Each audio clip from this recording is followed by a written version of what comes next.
여러분 안녕하세요. 핫설입니다. 이번 시간에는 이건 진짜 기가 막히다고 해야 되나, 진짜 그런 사연 하나 가지고 왔는데 몇 년 전의 사연입니다. 그걸 감안하고 봐주세요. 제목: 아이가 둘 있는 저희 마누라가 작년에 춘바람이 나서 가출을 했습니다. 사채 5천만원 쓰고. 그리고 그대로 술집 작부가 됐는데요. 어쩝니까 이거? 그냥 죽일까요? 살릴까요? 원제: 지난해 가출을 한 후 술집을 다니고 있는 아내. 이걸 어쩌합니까? 작년 6월 말 저희 아내는 사채와 대부업체 등등 약 5천만원가량의 빚을 남기고 그대로 가출을 했습니다. 참고로 이건 나중에 알게 된 사실이지만 이 돈의 사용처는 그 이전해 여름, 즉 2년 전 저희 큰아이 초등학생입니다. 학부형 모임에 나갔다가 그 길로 무슨 나이트에 빠져가지고 유흥비로 돈을 탕진, 돈은 돈대로 쓰고 또 그 쓴 돈 카드를 돌려막다가 이렇게까지 커져버린 겁니다. 그렇게 아내가 가출을 한 후에 저는 이 여자가 혹시나 돈에 쫓겨 윤락녀로 전락을 할까 싶어서 일단은 사채빚을 갚았으며 이후 수개월 동안 전국 방방곡곡을 다 찾아다녔는데 결국 매번 허탕. 그러다 약 6개월 후인 작년 12월 말 저희 큰아들 생일날 만나자며 먼저 연락을 해오더군요. 일단 만났습니다. 엄청 수척해 있었어요. 진짜 때려 죽여버리고 싶었는데 그 몰골이 차마. 그래서 때리는 걸 대신에 밥은 먹었냐? 라고 물었더니 하루 종일 굶었다고 합니다. 그런데 술 냄새가 이렇게 나. 그래서 다시 이거 뭐야 하고 물었더니 술을 마셨다고 합니다. 아니, 당시 시간이 오후 8시가 넘었는데 하루 종일 굶었다는 여자가 술은 또 웬 말이야. 사실 이때 뭔가 수상한 낌새가 느껴지긴 했었어요. 특히 술집을 생각하기보다는 어떤 남자가 있나 싶어 살짝 좀 떠봤죠. 딴 놈이 있으면 저하고 잠자리를 안 할 거라는 계산에 모텔로 가자고 했는데 남자가 없는 건가? 바로 알았어 이러더니 순순히 따라옵니다. 여튼 먹을 걸 사들고 가서 일단은 먹였어요. 그리고 그 모텔에서 이런저런 얘기를 했는데 이 여자 말하는 게 하나하나가 너무 이상한 겁니다. 당시 기준 산본에 있는 고시원에서 살고 있으며 아침 10시에 안양에 있는 옷가게로 출근, 그리고 밤 8시에 퇴근 후에 다시 밤 10시부터 새벽 3시까지 군포에 있는 어떤 물류창고에 가가지고 입출고 관리를 한다는 겁니다. 참고로 이 여자는 지금 현재 당시 포함입니다. 주민등록 말소는 물론이고 신용불량에 빚도 아직 2천가량 남은 상태입니다. 그리고 가출하기 전 10년 내내 전업주부로 살았으며 특히 세상 물정 하나 모르는 20살에 저한테 시집을 온 여자예요. 이런 여자가 갑자기 무슨 물류창고 관리를 한다는 거예요. 말이 안 되죠. 여튼간에 이런 이상한 소리를 하더니 한 달에 100만원씩 아이들의 학비를 주겠다니 어쩐다니 막 횡설수설합니다. 그리고 이날 대화의 요점: 지금 당장엔 가정으로 돌아갈 수가 없다. 주말에 아이들 얼굴 보여달라. 이게 끝입니다.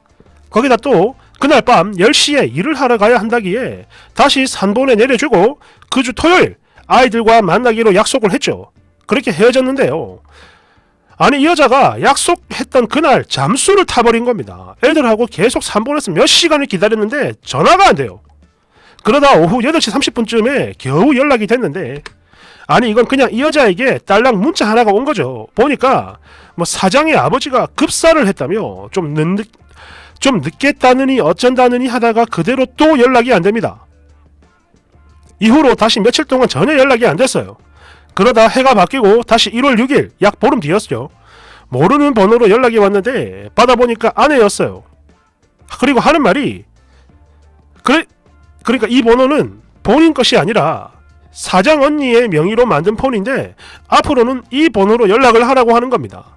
사실 잠수를 탔을 때 이혼을 생각을 했던 저는 이 여자가 혹시 다시 가정으로 돌아오려고 이러나 싶어가지고 일단 알았다고 했고 다시 약속을 잡았죠. 그리고 그 주 토요일은 아이들과 함께 만났습니다.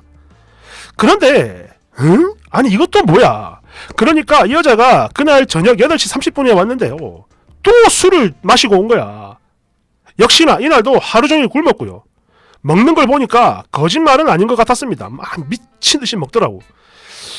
정신은 상대적으로 멀쩡했는데 냄새가 여하튼 그렇게 해가지고 오랜만에 모든 식구가 모였고 다같이 하룻밤을 잔 후 일요일 오후 5시 아내는 일을 하러 가야 한다며 다시 산본으로 갔습니다. 그런데 산본이 어디야? 아내는 이날 이후 그러니까 잠수까지는 아닌데 단 한 번도 제때 단 한 번의 전화를 받은 적이 없어요. 항상 나중에 전화를 걸어가지고 뭐 바빠서 못 받았더니 이런 핑계를 대기 일수. 거기다 오후 8시가 넘어가면 폰을 꺼버리는 일이 비일비재했습니다. 이상하죠? 그리고 저는 이 즈음부터 아내를 본격적으로 의심을 했습니다. 야, 너 솔직히 말해 지금 술집 다니는 거 아니냐? 라며 다그쳤지만 아내는 끝까지 아니라며 부정을 하더군요. 그래서 그냥 사람을 샀습니다. 예, 흥신소. 그리고 뒤를 좀 캤는데 예, 맞습니다. 지난해 8월부터 군포의 한쪽 귀퉁이에 있는 땡땡땡땡이라는 유흥주점에서 일을 하고 있었군요. 거기다 지난 12월 애들과 만나기로 약속을 했다가 사장의 아버지가 급사를 했니 뭐니 그 잠수를 탔던 그날 말이죠. 이때는 손님과 2차 즉 잠을 자느라 못 왔으며 아침에 출근한다고 전화할 때도 마찬가지야. 손님과 2차를 갔다가 같이 자고 그 다음날 그 사람을 출근시킨 후에 본인은 퇴근을 하든 뭐 그런 거였다고 합니다. 참고로 전날 제가 의심만 했을 때 이런 내용들을 돌려서 말을 할 때는 뭐야 내가 몸 굴려서 돈 버는 여자로 보이는 거야? 이러면서 개 난리를 치더니 확실한 증거를 들이밀자 거기서 바로 연락이 두절됐어요. 지금 3일 됐습니다. 그래서 정말 마지막으로 문자 한마디 했죠. 창녀 따위가 내 새끼들의 엄마가 될 수는 없다.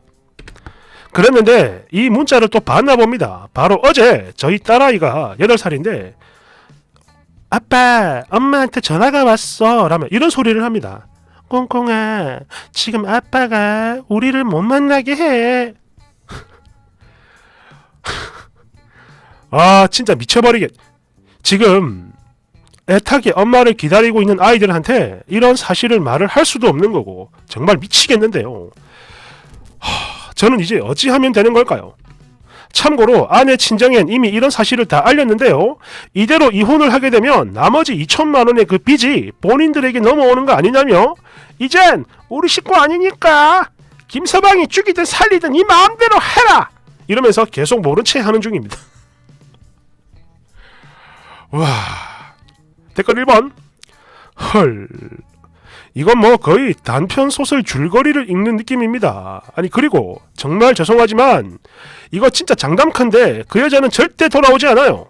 아니 설령 돌아온다 해도 그렇습니다. 가출했을 때 술 마시고 남자들과 어울려 즐기며 쉽게 돈을 벌던 그 맛 절대 못 잊죠. 예, 지 나름 참다 못 참으면 또 나가는 겁니다. 그리고 우유부단한 님도 참 답답해요. 아이들을 생각해서라도 빨리 버려야지. 엄마 자격도 없는 여자를 왜 아직도 기다리고 있는 겁니까? 빚까지 갚아주고 이혼 서류 준비해가지고 냉정하게 도장을 찍으라고 하든가 그게 아니면 그 생활 청산하고 다시 돌아와라 라고 정말 마지막으로 통보라도 한번 해보세요.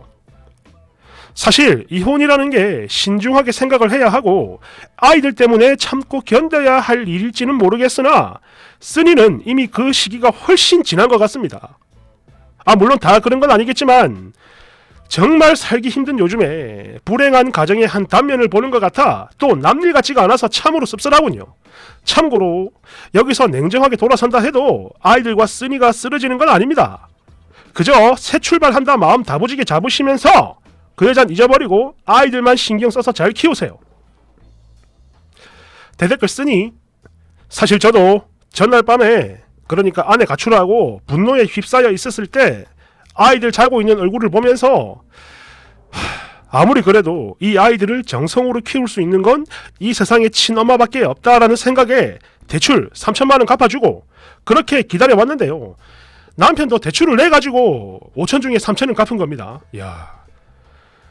그렇게 기다려왔는데 애들 엄마라는 게 어찌 이럴 수가 있는 겁니까? 아니 그래 막말로 남편이 내가 싫어서 그런 거라면 그렇다면 어느 정도 이해라도 하겠지만 자식을 둘이나 낳은 여자가 정말 그 지난 모든 시간이 너무나 후회스럽고 또 누구보다 어리석은 제 자신이 정말 밉습니다. 2번 왠지 저보다 형님 같아서 말씀드립니다. 형님 사람이 살면서 사람답게 또 행복하게 살 권리는 누구에게나 다 있는 겁니다. 그리고 그건 형님의 아이들도 마찬가지겠죠. 그러니 냉정하게 잘 생각을 해보십시오. 지금 이 상황에서 정말로 행복한지 말이죠. 아니잖아. 아니지 않습니까, 형님? 그리고 제가 볼 때 형님과 형님의 아이들은 지금 바로 이 순간 형님의 마음가짐과 행동에 따라 충분히 얼마든지 행복해질 수 있다라고 생각이 됩니다. 그리고 그 아이들의 엄마였던 그 미친 여자는 말이죠. 그러니까 사람 탈을 쓰고 있다고 해서 모두가 사람인 건 아닙니다. 그러니까 절대 아무 미련 두지 마시고 그냥 버리세요.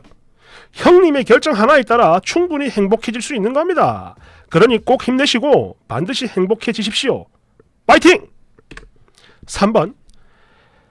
아저씨, 저는 21살에 그러니까 아직 어린 애인데요. 제가 아직은 나이가 어려서 그런지 모르겠으나 왠지 아이들은 엄마가 있는 게 나을 것 같아요. 하지만 그게 또 그렇게 되면 아저씨가 무척 힘드시겠죠? 지금 이 시점에서 제일 힘든 건 바로 아저씨 같아요. 부디 힘내시고 아무쪼록 어떤 방향이든 일이 잘 해결되었으면 좋겠습니다. 진심이에요. 이야, 이거는 와, 읽는데 머리가 아프. 저거 어찌해야 됩니까, 저거 진짜. 야, 고리띵하네. 아니 애들만 없었으면 진짜 뭐냐 반 죽여버려라 하겠는데 또 애들 때문에 그렇게 하기도 그렇고. 그런데 저런 여자가 애들을 키우면 또 애들을 조질 것 같고. 야, 이건 어찌해야 되냐 이거 진짜. 여러분들 의견 많이 써주세요. 감사합니다.